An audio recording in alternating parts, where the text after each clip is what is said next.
Welcome to the Purposefully Profitable Podcast, episode 19. It's Words of Wisdom Wednesday on the Purposefully Profitable Podcast, and I'm your host, the Profitability Professor, Russ Barnes, CEO and founder of Systro, organization strategist for small business, pointing you to the principles that will help you progress purposefully towards your profitability and prosperity. Let's get into it. Wednesday's words of wisdom come from Stephen Covey. Dependent people need others to get what they want. Independent people can get what they want through their own efforts. Interdependent people combine their own efforts with the efforts of others to achieve their greatest success.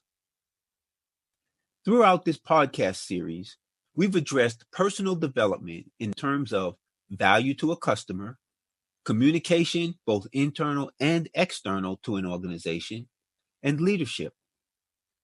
In today's podcast, the wisdom words of the week pertain to management.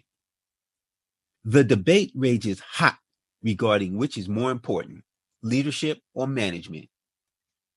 Having been in leadership for more than 35 years, I will tell you that neither is more important. Leadership and management cannot be separated. A leader who cannot manage will take people on a purposeless journey to nowhere. People will follow for a while, and then they will seek someone who knows where they're going. A manager who cannot lead will reap the same results. In this circumstance, people will know where they fit and what they do. They just don't know why they're doing it. And eventually, they will seek a little more meaning from their jobs. The leader-manager combination enables a purposeful and organized approach to achievement. The leader part communicates the desired outcome and the why in an inspirational and motivational way. The manager part sets the systems and structures that let people know where they fit, why they matter, and how they contribute to achieving the desired outcome. Take one or the other away, and the only thing that will be created is chaos. Today's quote was selected to emphasize the importance of preparing yourself to work well with the people in your organization. If you recall one of the key points from the previous podcast, profit is in the people, then you will understand why this podcast suggests that the money is in your mindset. If you believe that the people in the organization are tools that you use to simply get what you want, then your management practices will be based on using them up with the intention of hiring replacements when they're done. Using this management style, you can expect that turnover will be high, and if your reputation precedes you, people will accept the job with an eye towards their next opportunity from the very first day of employment. You might be one who believes that you are the only one who can get a job done right. In this case, you can expect people to feel underemployed and uninspired as they watch you work yourself into exhaustion. Don't expect anyone to volunteer, since they know they would never be able to please you. If either of these two conditions describes you, then working on your management skills is a must. Management involves doing what you do best while empowering others to do their best. Structure is the best way to put people in positions where they can perform at a high level. In one of my previous leadership positions, I let people know from day one that there were 6 things they needed to do to be successful in my organization. 1, know your product.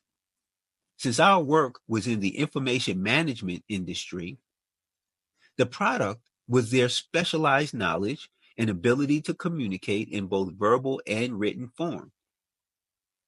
It was their responsibility to be the expert in every nuance of their area of responsibility. 2, Know the process. Be clear on how information flows from their desk to the highest level decision maker. If the process is broken, it was their responsibility to go under or around it to get the job done. And if they were not successful, then they could come to me and I would go over it. If I were not successful going over it at my level, then I would engage my boss who could address the broken process issue at his or her level. 3, know their sources. They needed to know what to read and where to research to find the latest and greatest information. They needed to be well versed in the latest developments, and they needed to understand that information as close to up to the minute as possible. Consistently accessing their sources would help them anticipate challenges and bring those challenges to my attention before they became real problems. I prefer to be a problem preventer rather than a problem solver. 4, know their contacts. I encourage them and help them to develop a deep and wide network of people who are engaged in the same issues, both inside and outside the organization. I was supportive of training and travel that would create opportunities for building relationships with the other experts. 5, take initiative. When they identified an issue that might have an impact on the responsibilities of our senior leaders, it was their duty to bring it to my attention immediately. 6, be creative.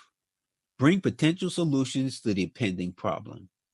Given that they were the most knowledgeable people in the building on their area of expertise, they were best suited to have an idea of what could be done to prevent or mitigate the impending crisis. Together, we would combine our experiences, theirs as the expert, mine as the leadership who attended the high-level meetings, and put together the product that would be submitted through the process. Once they embraced this management process, they felt the freedom to be creative and collaborative. Within our section, they coordinated with each other and helped each other prepare products. Often, I would walk through their spaces to get an idea of what they were working on. Our meeting was once a week and never lasted more than an hour.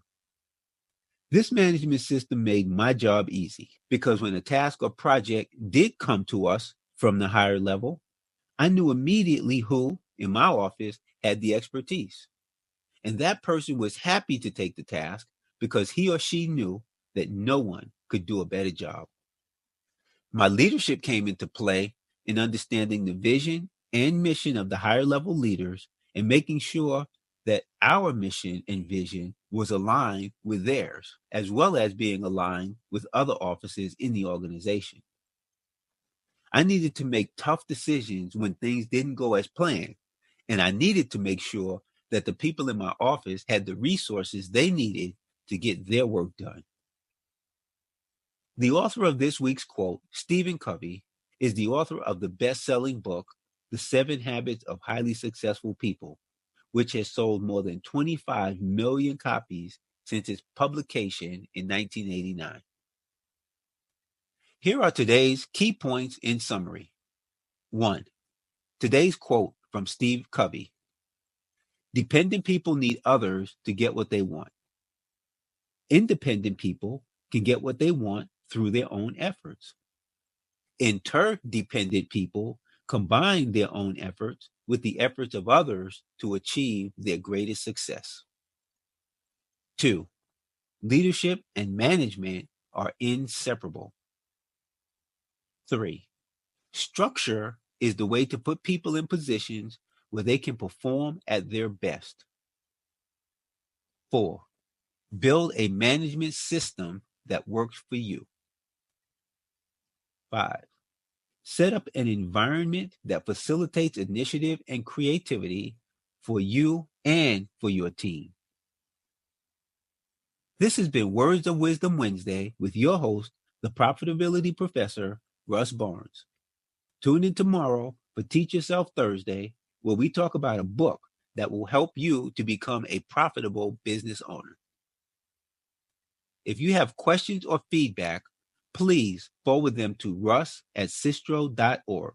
We would love to hear from you. Subscribe to the Purposefully Profitable Podcast today so that you will not miss a single episode. And thank you for listening.